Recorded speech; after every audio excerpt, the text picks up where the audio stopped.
today by one of the most popular, successful companies at the minute, Vectare. I'm joined by Dominic here. Welcome. Hello, nice to see you. So we'll go straight into it. Yes. For those that don't know who you are, can you tell me a bit about how you started? Just a quick rundown. Yeah, no, of course. So I'm only 24. Left school at 18, went to study economics and politics at the University of Exeter. So it's a little bit unusual now to be probably operating in the transport industry, and certainly not everybody that did my degree is doing that. They're either working in politics for their sins or probably working in the city in London.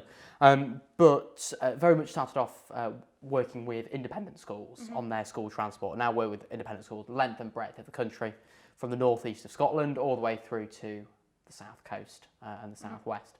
A few years back, to kind of improve our knowledge and what we were doing with the independent school sector, we decided to go in and operate some vehicles ourselves.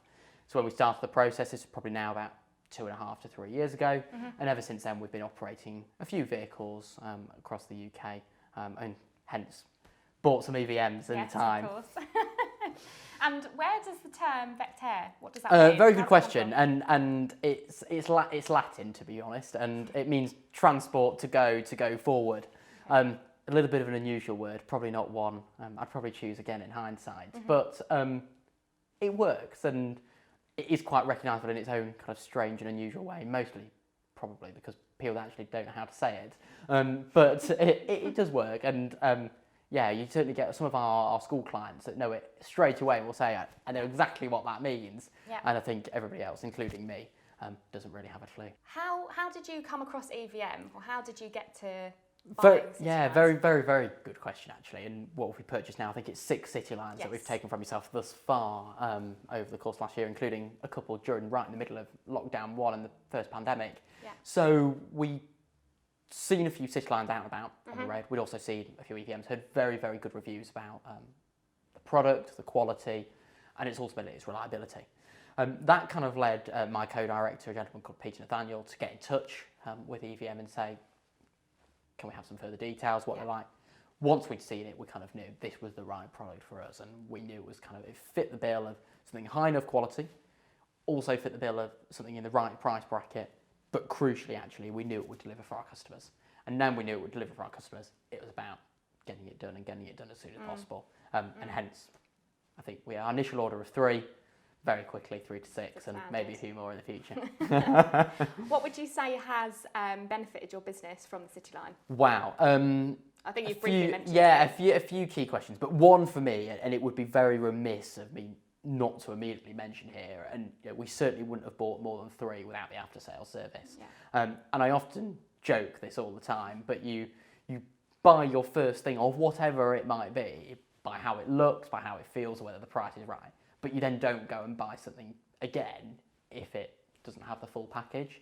And every single time we've had any little issue crop up, to be fair, not that there has been many, but where they have cropped up and they have occurred, we very, very efficiently and quickly got the vehicle back on the road. And actually, whether that's a Mercedes piece, whether it's a driver error, whether it's an incident that's occurred in vehicles maybe been damaged, and how can we get the part to replace it? Actually, very, very quickly, the readily available parts, coupled with having the great backup and after-sales service, just means that we've been able to get the vehicle on the road so quickly, which ultimately means it can continue to make money rather than sitting there in a garage.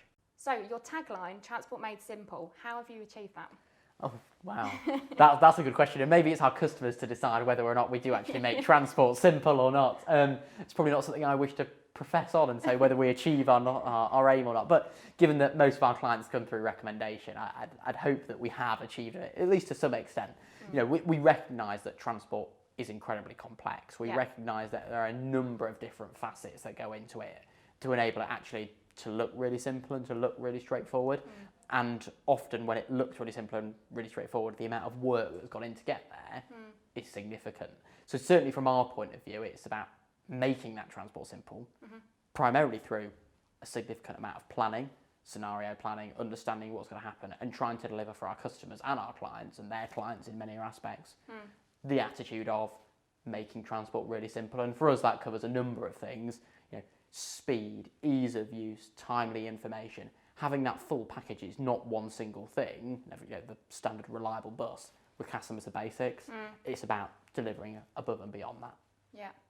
Quickfire questions for you. Okay, go on. Working from home or working in the office? Oh, good question. Working from the office, I think. Okay. Only because you get, sorry, this isn't very quick fire, is it? But you get to work with colleagues, and that ability to bounce off and nod is extremely beneficial. For other people to hear other people's conversations is incredibly beneficial and not something that can be underestimated. Having said that, I have colleagues that work 100% from home, will never go back to the office, really didn't probably work from the office all the time anyway before COVID, and it works perfectly well. So I'm probably more of an office person, but I do days from home and it does work. Are you a morning person or a night owl? Oh wow, very good question. As long as I don't burn it at both ends, I'm absolutely fine, whichever. I probably prefer doing something into the evening. But when I say something into the evening, I'm not someone that likes to go past kind of 1, 2 o'clock in the morning on the other side. No. So 10, 11, or 12 o'clock at night, all okay. Otherwise, I'd probably go for something an early start and hopefully an early finish, if at all possible. After work, are you more likely to have, say, a cup of tea or a glass of wine? Oh, a glass of wine. That's quite simple and straightforward.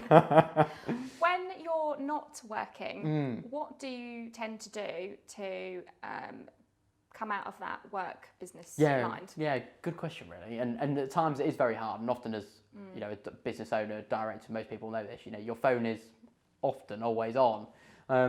A couple of things. I do enjoy a good run. I'll often go for a run in an evening when I get home from work. But for me, it's also about maybe just watching something on telly or just sitting there and relaxing and thinking about what you've done. Not necessarily trying to run at 100 mile an hour all the time. But for me, a good run, a good walk.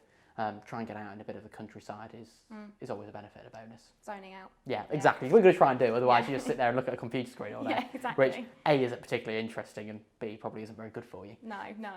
So yeah. Have you got any future projects in the pipeline for Vectare? Oh, good question, really. Have we got anything in the pipeline? Yes, always. What can I share with you today? Really, that's a very good question. Well, we've obviously, as you know, we've just taken our second PSVR Turismo conversion from you. And obviously we bought those vehicles immediately and went straight into conversion with you guys and have done an absolute excellent and first class job. Really for us it's about continuing to grow the business, continuing to deliver on our mantra of making transport simple. Obviously. To put it quite simply, and but ultimately it's about doing what we do, continue to doing it right, and continue to doing it well, and growing through evolution and growing through delivering that high quality service which our customers come to expect day in, day out. Well, it's been brilliant speaking to you. Thank you for the time, and we look forward to seeing what's next. No, brilliant. Thank you, and thank you for your time.